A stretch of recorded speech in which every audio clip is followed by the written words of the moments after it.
बात करते हैं जमात के सेक्रेटरी जनरल सलमान अकरम राजा साहब से। राजा साहब, बहुत बहुत शुक्रिया साथ देने का। कामरान मुर्तजा आईनी अदालत की बजाय आईनी बेंच की हामी भर रहे हैं, आप लोग भी यही कर रहे हैं, लेकिन पीपल्स पार्टी समझती है कि आईनी बेंच से मसाइल हल नहीं होंगे। आप और कामरान मुर्तजा का मौकफ तो एक है, लेकिन ये मसला ये सर, हुकूमत आईनी अदालत बनाना चाहती है और अभी भी जो मेरे कुछ सीनियर लोगों से बात हुई है, वेल इन्फॉर्म पीपल से, दे से कि हम अभी भी कॉन्स्टिट्यूशनल फेडरल कोर्ट के हक में ही हैं। That's what we are pushing forward. देखिए, वो इसलिए बनाना चाहते हैं। आज मैं फिर अर्ज कर दूं, एचआरसीपी का 3 घंटे पर मुश्तमिल ये एक सेशन रहा। नैयर बुखारी साहब वहाँ थे, फरतुल्लाह बाबर साहब वहाँ थे।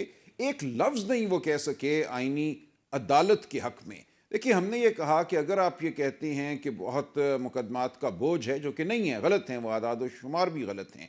आईनी मुकदमात की वजह से दीगर जो मुकदमात हैं आम साइलिन के, वो नहीं चलते। तो इसका हल तो इंडिया में बहुत सालों से उन्होंने यही ढूंढा कि उन्होंने एक मुस्तकिल आईनी बेंच बना दिया। वहाँ पे आईनी नौयत के या सियासी नौयत के मुकदमात चले जाते हैं। बाकी जो आइली मुकदमात हैं, फौजदारी हैं, दीवानी हैं, वो चलते रहते हैं। तो आप भी ये कर दीजिए, 17 जज एक तरफ बिठा दीजिए, 5 जजों पर मुश्तमिल एक आईनी बेंच बना दीजिए और मामला हल हो गया। उस बेंच में आप कहते हैं हर सूबे की नुमाइंदगी हो, तो ये भी आप कर सकते हैं। क्या ज़रूरत है एक नई अदालत बनाने की? उसका कोई जवाब किसी के पास नहीं है। ना बैरिस्टर अकील के पास है, ना फरतुल्लाह बाबर साहब के पास है, ना नैयर बुखारी साहब के पास है।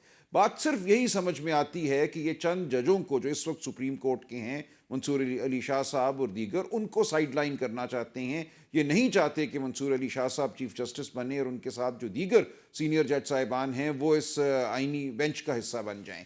ये मंजूर नज़र जजों को बिठाना चाहते हैं, क्योंकि राजा साहब, वो तजवीज़ ये अभी है भी कि वज़ीर क्लेम कर आज़म रहे हैं। मुकर्रर राना करेंगे। सनाउल्लाह साहब ने आज भी ये दावा किया हमारे नंबर पूरे हैं। आपको भी बला का एतमाद है कि मौलाना साहब तो उनके साथ नहीं जा चलो रहे। ठीक है, ठीक है। देखें, सर, मुझे कुछ आप सवाल पूछने दें। सर देखिए, सर नंबर अगर उनके कल को, पूरे। सर आपको पता है कि स्पीकर जी, ने फिर खत लिख दिया इलेक्शन कमीशन को। कल को अगर इलेक्शन कमीशन नोटिफाई कर देता है स्पीकर के इस खत के ऊपर, बाकी रिजर्व सीट्स के बंदे भी आप लोगों के ही इनको और ठक करके स्पीकर एयाज सादिक उनका हल्फ भी उठवा लेते हैं, then they are good to go. बाद में चैलेंज करते रहिएगा सर।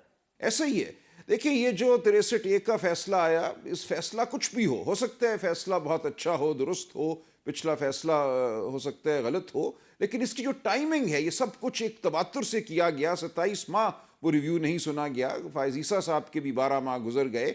इसको लगाया उस वक्त गया जब इसकी ज़रूरत नज़र आई कि इसके ज़रिए अब लोगों को तोड़ने का रास्ता जो है वो खोलो। ये बिल्कुल वाज़े बात है, वरना ये 3 महीने पहले भी हो सकता था, ये 2 महीने बाद भी हो सकता था। इसी तरह ये जो मखसूस नशस्तों का मामला है, उसके लिए भी राह हमवार की गई। पहले जो है बल्ला हमसे छीना गया। बल्ला छीनने की वजह से ये सारी सूरत हाल पैदा हुई कि पीटीआई के जो उम्मीदवार हैं वो आज़ाद हैं और आज़ाद को अब मखसूस नशस्तें नहीं मिलेंगी। तो ये शुरू दिन से एक मंसूबा नज़र आता है कि किसी ना किसी तरीके से 2/3 अक्सरियत पैदा करनी थी ताकि आइनी तरामीम हो। राजा साहब, पाकिस्तान बार काउंसिल ने काजी फायज ईसा साहब के लिए एक फेयरवेल डिनर भी अनाउंस कर दिया है। डज दैट मीन काजी साहब इज गोइंग फॉर शो, या अभी भी नहीं कह सकते आप ये? नहीं, नहीं है, अभी कुछ नहीं कह सकते जी। देखिए, आखिरी दिन तक ये कोशिश है। ज़ाहिर है काजी साहब इस पूरे निज़ाम जो पिछले 12-13 महीने का है, उसके एक कलीदी सुतून की हैसियत से रहे हैं। जिस तरह उन्होंने इलेक्शन के मामलात को आगे नहीं बढ़ने दिया, हमारी इलेक्शन की पिटिशनें थी, पंजाब में स्टे किए रखा, उसके बाद इजाज़त दे दी इलेक्शन कमीशन को अपनी मर्ज़ी के जज मुतय्यन करने की। इंतजार पंचोता बिल्कुल का। कुछ पता नहीं लगा। अब 3 दिन होने को आए हैं, नहीं पता जी वो अगवाशुदा हैं।